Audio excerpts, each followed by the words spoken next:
Chairs No Waiting, episode number 438, Opie's Birdhouse.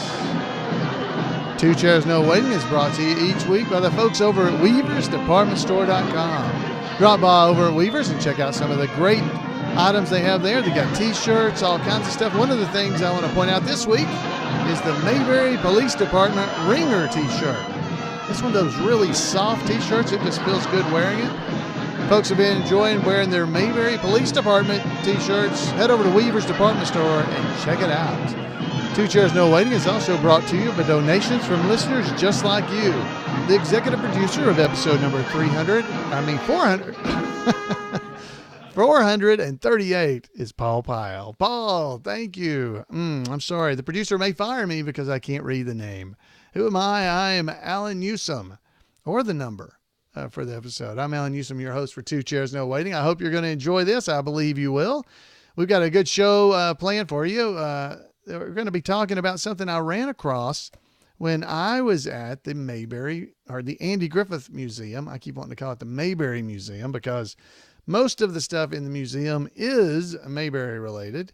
But one of the items that was there that you guys will see if you go to the museum is a birdhouse. Now, if you go in the museum, there's an area that looks like Floyd's Barbershop. And if you go in there and start looking around, you're going to see over in the corner, there's a letter there at the bottom, and then above it, there is a birdhouse that you will see that's called Opies Birdhouse. And this was really neat to me because as I was there at the museum, I realized I have this birdhouse. And what it says under the caption, it says Opie's Birdhouse, a letter by Harvey Bullock. Now, the letter is obviously sitting there with the birdhouse. And it gives some information about the birdhouse. It says this is one of several Opie's birdhouses built, signed, and donated by Opie the Birdman writer Harvey Bullock, who we've had episodes about. He did it for Opie the Birdman Ruffle, a fundraiser for victims of 1992's Hurricane Andrew. The accompanying letter, which is sitting right below the birdhouse there in the museum, from the beloved writer, tells a story about the house plans and the construction. That's right. So the reason I thought this was really cool and neat is because I have a Opie's birdhouse myself. Now, the one that you see in the pictures, or if you'll see there in the museum, has a green roof, and mine has more of a I guess you'd call it like brick red. That's what I would call it anyway. I'm sure somebody from Sherwin-Williams, like my wife, would be able to tell you a more exact color, but I call it brick red. And so I thought it would be interesting to read the letter since we've done some stuff with Harvey recently. I've done our episodes recently with Harvey Bullock, the interviews. I wanted to give you the information that is on that letter because it relates to my birdhouse as well as the one there in the museum. So let me take you and give you a chance to read this because it's pretty neat to see a letter from Harvey Bullock. It's called Opie's Birdhouse. So I think you're going to enjoy this. All right, so I'm going to read this for you. Opie probably decided to build a birdhouse right after he opened his white bird cage and let Winkin, Blinkin, and Nod fly free into the trees. He had tended those 3 songbirds almost since they were hatched and wanted them to have a nice place to live. Nobody in Mayberry much used the word recycle back then, but they were all pretty handy at making do with what came to hand. Opie was just as resourceful.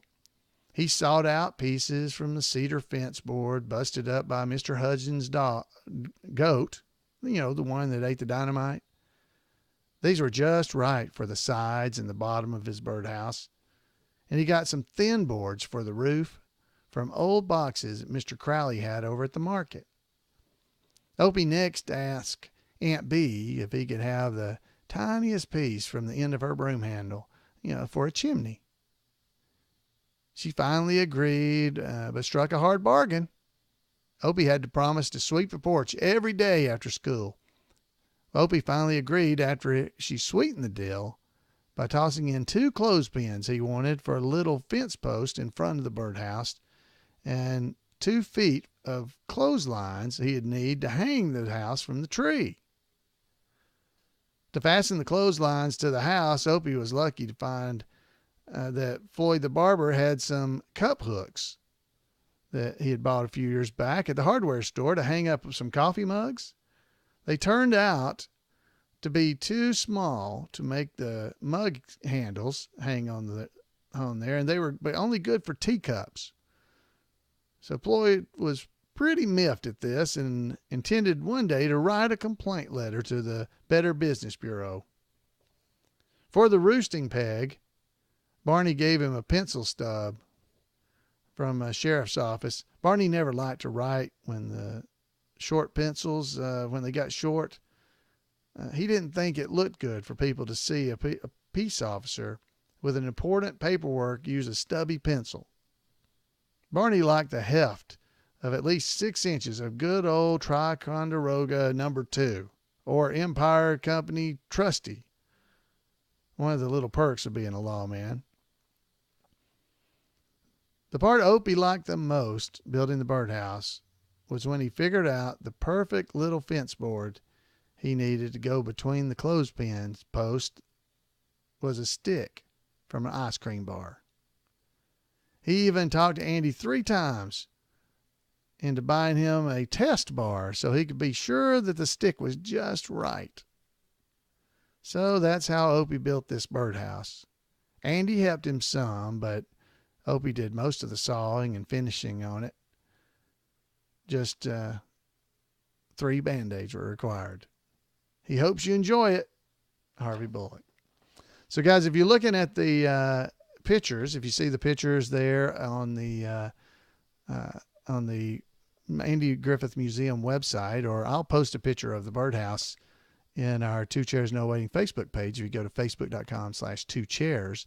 But you can see the birdhouse. It's got the popsicle stick between 2 ends of a clothespin right there in front. That's where the bird could come in and stand there, and then it would hop up on the pencil and then go through the hole to go into the house.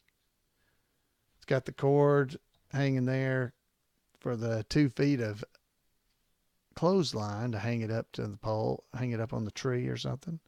It's got and you can see the broomstick handle right there. And not only that, but if you start looking, and I'm not sure I can show people on the video or not, or even not, but on the front, there's actually a thing that tells you it's, I can't read it. I think it's 331 and a half or 333 and a half Maple Road is what it says on the front. That's the address. And the back is signed. It says Opies Birdhouse, Harvey Bullock. So that is in the Andy Griffith Museum, and it's a sight to behold. And he sold them or made them back in 1992 for that hurricane relief. That's the kind of guy Harvey was. Amazing, amazing person. And yeah, it's actually 332 and a half Maple Road is what it actually says. You can see it there. I finally can read it. I blew it up in the picture so I could read it better. So, folks, anyway, I thought you'd enjoy that. Now, we did those episodes recently with Harvey Bullock, and I know you guys have enjoyed those because I've gotten a lot of feedback from you. If you have not heard those, you need to head over and check them out because they were some just great information.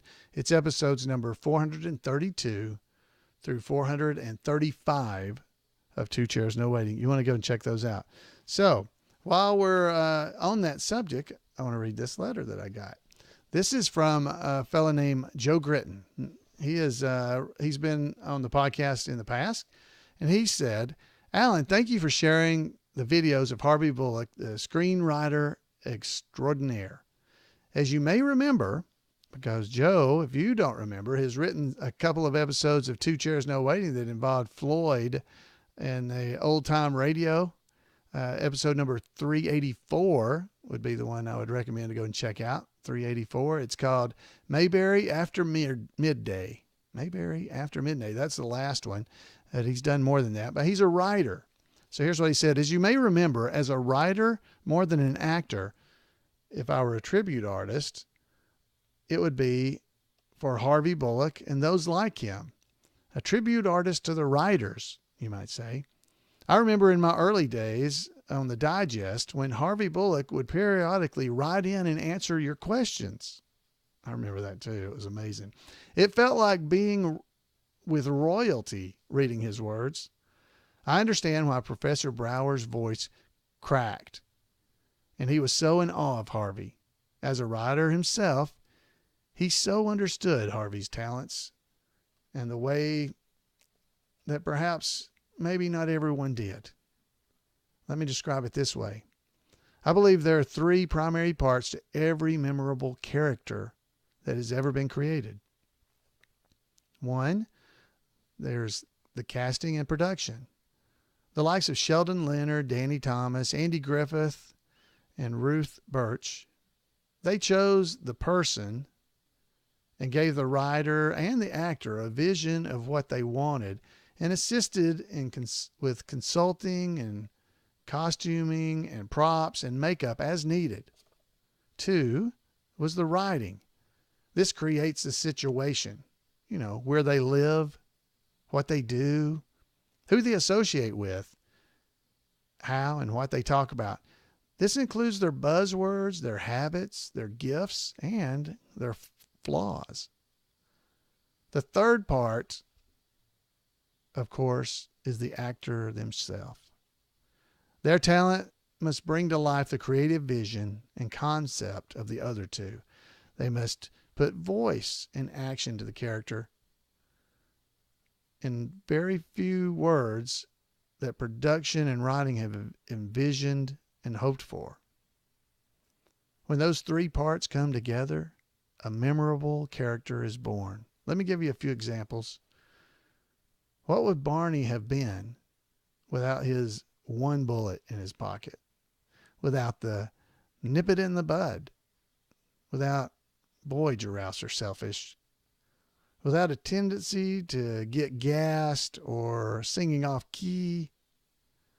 What if he never had such an ego that he thought he was a master of disguise or master of judo or various businesses? And he thought he was a suave ladies' man. He would have been a lot more like Ralph Furley, right? Good physical comedy, but not lovable and memorable. What if Aunt B made everything perfectly and never failed at pickles and fishing and at acting? Eventide. She had the right balance of skills and lovable flaws, and an every woman family member who everyone wanted to be with or to be. What if Andy never failed as a father? What if he never learned lessons from Opie, or never played tricks on Barney, or never saved Barney's ego, feelings, or reputation? What if he was just a lawman and not a peacemaker and a tireless public servant? Those are the finer points to a character that writers like Harvey instilled in characters. Floyd's meanderings about Calvin Coolidge and a dingo dog, he's indigenous to Australia, those gave him personality. His situations of being joined by a bookie barber, a manicurist, made being a barber come to life. His Lonely Hearts Club fibs, brought out such a human feeling that we would want to run away and curse in the mirror for what he had done. Yes, Harvey and the other writers were the mostly unsung heroes that gave the Andy Griffith Show life, made it endure for 8 years and beyond, and made us to believe that Mayberry was a real town. And of course, gave us the characters that we happily will never forget. We salute you, Harvey. Joe Critten, the untrained voice. Joe, thank you for taking time to write that in. That was well said. It is so amazing to see those actors and what they were able to accomplish, but to remember and realize that people like Harvey Bullock, the writers, came up with those situations. That's the reason that I thought it was so special to have those interviews with Harvey and be able to let you hear them and see them if you watch the video versions.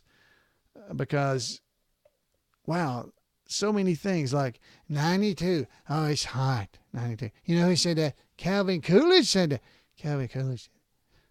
That entire dialogue that Floyd delivered, Harvey wrote it. Man, and don't the trees seem nice and full? All right, so folks, we got even more. Do not go away. We've got even more coming up for you right now. Is our time for our This Week in Mayberry History.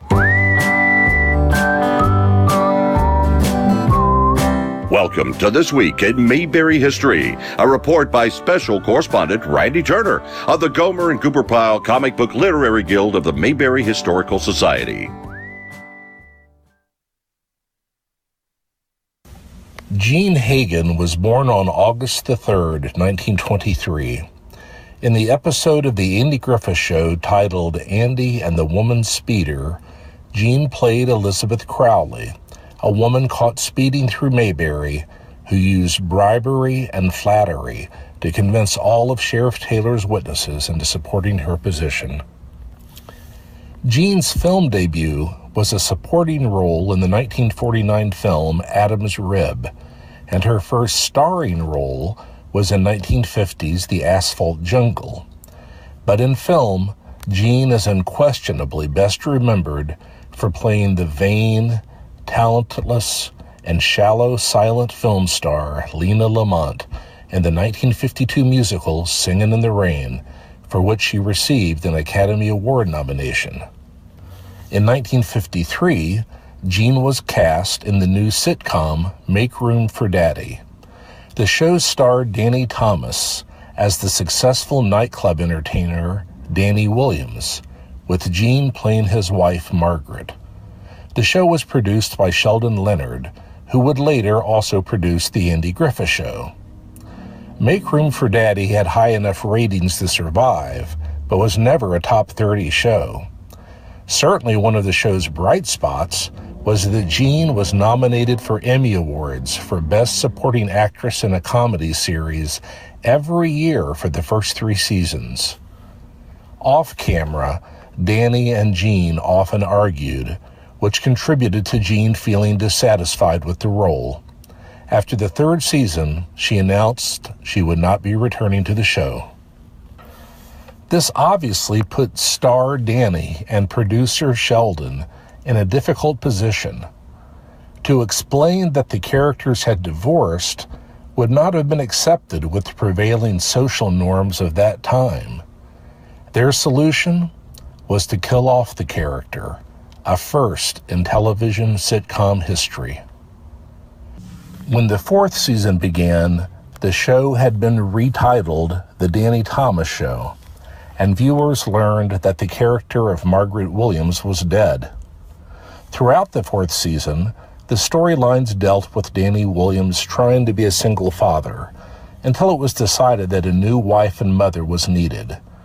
So at the end of the season, Danny met a young widowed nurse named Kathy.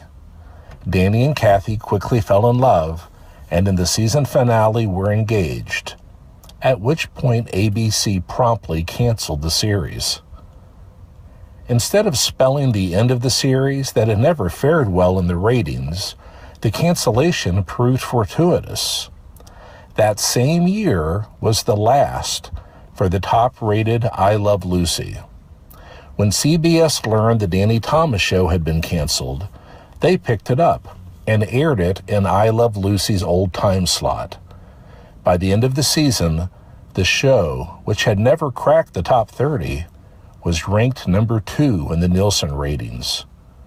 Thankfully for Mayberry fans, the show had finally found success, since as we know, A later episode of the show served as the pilot for the Andy Griffith Show. Sadly, Jean's health began to decline in the 1960s. She made a bit of a comeback in 1976 to play character roles in several television episodes in shows such as Starsky and Hutch. But she passed away in 1977 after battling esophageal cancer for 3 years. She was only 54. But Jean's work lives on. Her 3 best-remembered film roles were in Adam's Rib, The Asphalt Jungle, and Singin' in the Rain. All 3 have been placed in the National Film Registry for preservation as culturally, historically, or aesthetically significant films. She received a Hollywood star on the Walk of Fame in 1960 for her contributions to television, in large part based on her performance as Margaret Williams in Make Room for Daddy. That's it for this week. As always, thanks for listening, and remember to take Andy's advice and go out there and act like somebody. All right, thank you, Randy. Thank you so much. It's man, these are always amazing reports. And if you want to make sure you don't miss any of This Week in Mayberry History, his daily version, which is called Today in Mayberry History, you can go out and sign up for the email to make sure you get it notified. It's turnersgrade@gmail.com, and he will email you when he posts things at the Gomer and Goober Pyle Comic Book Literary Guild. So turnersgrade@gmail.com. Folks, I cannot thank you enough for being here. I'm always enjoy these things. I enjoy being able to tell you about things you may not have heard about. I would love to hear from you. You enjoy these kind of things where I'm giving you a little bit of history, giving you some extra stuff with Harvey. You can also let us know what you think about Randy's reports. Been getting glowing reports for Randy. Last week he evidently mispronounced Rob Petrie's name. And in the after show, I threw him under the bus, and because people were in the chat room were telling me, "You didn't say the name right." I was saying, "I didn't say it." But I appreciate Randy. Thanks for all he's been doing. Folks, I'd love to hear from you. Give me a call at 888-684-8415 or email me at floyd@imayberry.com. Drop by 2 Chairs No Waiting and click the contact button at the top of the page, and it's got all the information. We'll see you next time here on 2 Chairs.